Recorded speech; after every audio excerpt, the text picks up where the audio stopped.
you quit, but like I had mentioned earlier, XXL was already an entity. Yes. From like a year before that. Yes. So you quit the Source. I don't know if they were fully aware entity. It was out there. Well, they had Jay-Z on the cover. Jay-Z and Master P on the cover, right? Okay. Yeah, of course. So I remember I bought that issue. The truth. Your name was not on there yet.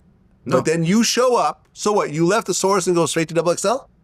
No, I finished the book of rap lists. I dedicated myself to leading my team to, help us get this book out. So we did the book and got it done. And then I got a call. Shout out to, I don't know if you know John Schechter. Yeah. Was the founding editor-in-chief. Yeah, I know very well. Yeah. So I love that era of the Source, the original Mind Squad, right? I idolized all that shit. So Dennis Page, the publisher of XXL, was like, struggling with, these guys were cool that's running this thing, but they can't get the book out on time. They can't up the level of monthliness of like getting it out more often, more issues out. Like the output's not there. Like we have the access to these artists, but we can't get the book out to this level. So he asked John, who's out there that could run this magazine, and Schechter recommended me. So that's when I sat with Dennis Page, and I got the job in like 99, end of 99, and I took over, and I ran it from 99 to 2008. Okay, when you joined XXL, could you have negotiated like an ownership stake in it?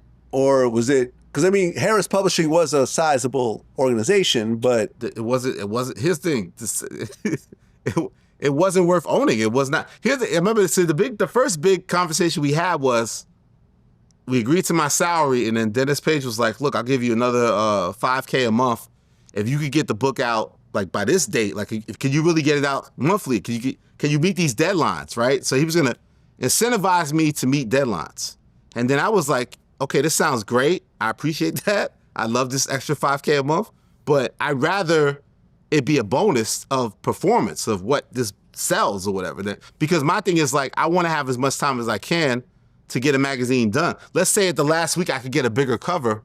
I want the flexibility to like get the cover that's gonna sell more than, oh, I can't do it. I reached my deadline and all the files are in, give me my money. It's a conflict that I looked at it. So I stretched the envelope of like what it takes to get it done in time. So they embraced that part of it, and I got results right away. The first issue I did with DMX, which was like the 13th issue they ever did, sold 40%. 40% was the measure of success.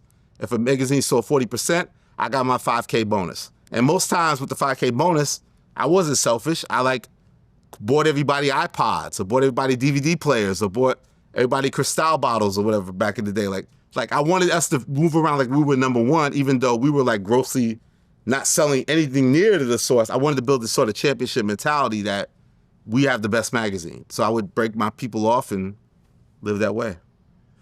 Well, right around 2000, Eminem had a beef with XXL. Well, he already had a beef. I inherited his beef. I tried to resolve it. Inherited the beef from the They had previous... wrote an article before I got there, like questioning white person running hip hop, the white MC, the Vanilla Ice shit. So he was offended by that. He was in a good rapport with the Source at the time. So he was anti-XXL.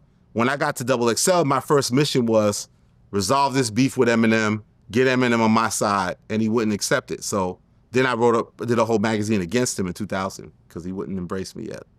And then he dissed us on the Marshall Mathers album. Exactly. Yeah. XXL. Yeah, that was a slight. Because the first issue, I did put a nasty illustration that I regret to this day about his mother spanking him or something. So he's talking about that. Go to the back of the magazine, picture my big white ass. He's talking about the exact that's my first issue. So he's talking about that. But it's legendary, man. Look, I got this on the title track of Marshall Mathers LP, which is a classic, so. Yeah, he said, then to top it off, I walked to the newsstand to buy this cheap-ass little magazine with a food stamp, skip to the last page, flip right fast, and what do I see? A big picture of my big white ass. Okay, let me give you motherfuckers some help. XXL. Now your magazine should have so much trouble to sell. Oh, fuck it, I'll even buy a couple myself. My first issue. And that wasn't even my intent. Was I trolling Eminem? I didn't think I was. I didn't know what I was doing, man. I was out here trying to get it done. Well, by 2002, 50 Cent started to blow up. Yeah. And he was filming his first music video in the club. Well, actually, his second music video. I guess Wankster was the first one. And you guys were there for a magazine photo shoot. during in the club, taping. Yeah, Noah did the interview from Complex. Noah Callahan Bever. Oh, okay, Yep. nice. Mm-hmm. And Suge Knight showed up. That's what I heard. I wasn't there. Oh, you weren't there? I didn't go to the shoots. Okay. My ass is back home in New York. It was in Cali, right? Yeah. Right. Well, but I remember right around that time, it's like XXL, I feel like, really embraced 50 Cent, Interscope, Eminem. Absolutely. And that's when you start seeing these covers No. with it was like Dre, Okay. 50M on the cover. And I don't know if you know this, Vlad. 50 Cent doesn't like me.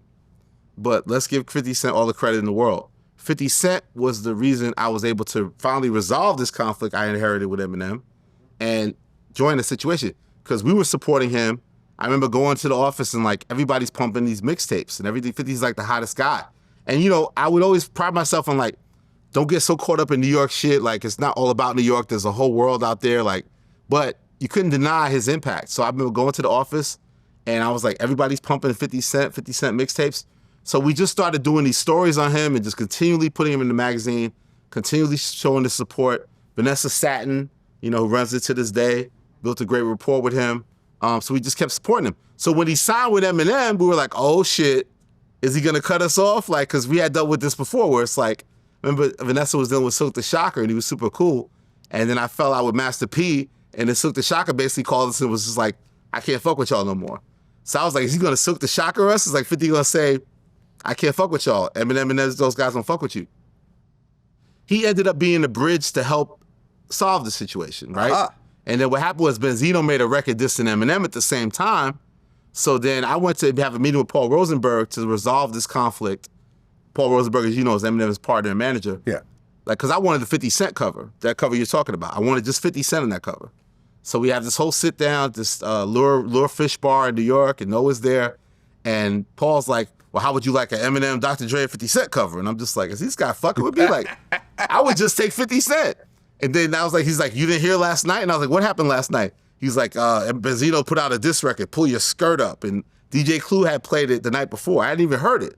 I missed it. So I was like, so that's what I inherited. So everything led to having that moment. But if we hadn't supported 50 Cent, it wouldn't have led to it leading to the resolution where I could get Eminem on my side and Paul, we could resolve this. And then Interscope took an adversarial approach against them once they realized Source kept being consistent about dissing them. So then they eventually pulled all the advertising from the Source and gave it to us, which empowered us to go on a run that we began to go on back then, What is your problem with 50 Cent?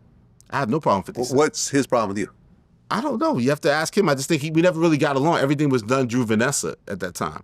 And I think he doesn't necessarily love that, after the magazine stuff, I did Rap Radar with Paul. He wasn't involved with that. He created This Is 50. I just think it became a thing like that, I think I remember it was around that time, because I moved to New York in 2002 as a mixtape DJ, and I just threw myself into the culture. Yeah. And there started to be the back and forth between XXL and the Source. And you guys had, like near the back of the magazine, you'd have these drawings. You had a drawing of Benzino with like gray cornrows. Yeah. And I think he might have had a son also. And he like showed up at the office. There was some sort of confrontation that was a or big something. Showdown. Yep, absolutely. Yeah, that was the thing. So, and you know what happened with that issue? That was an issue that was guest edited by 50 Cent. So that idea was 50 Cent's idea. Huh. But unlike 50 Cent, I wasn't running around in bulletproof trucks and, had my bulletproof vest and had my guys and everything. So I took the brunt of it. But it was my decision to give 50 Cent the authority to make that idea. So again, I didn't learn my lesson. I did a bad Eminem illustration that led to the Marshall Mathers moment. And then I allowed a bad Benzino illustration. So that was the final thing where it was like, you know what? This has been like this sort of like behind the scenes battle, but we got to face each other. So Benzino and Dave Mays and some other guys came up to the office and we had the big showdown, the big screaming match. And I always say like, thankfully I didn't get hurt. No one got hurt. But Benzino was giving me the business. He sprayed me out. It was like, what I'm saying? We watch, especially in the 70s, like old baseball games when like the umpire's yelling at the manager. Yeah. And it's like so intense and he's like damn near spitting on him and blah, blah, blah. And that's what it was. And what I was worried about was Dave was in the lobby and he kept hitting the elevator like to get out. So it's like, obviously at this point, someone's called the cops. Someone's going to come. So we only have like a real short window of whatever our altercation is going to be. So we're literally like in the reception area. All my staff is over here. Ray's yelling at me. Dave's over here, and then Ray's got two guys that look official, and one guy's looking at me like I'm a steak, and he's just waiting for the green light go. And I was just like, this guy's really gonna hurt me. This guy right here is really gonna hurt me. So eventually, you know, it died down. The yelling just didn't happen. We never had an altercation, thankfully.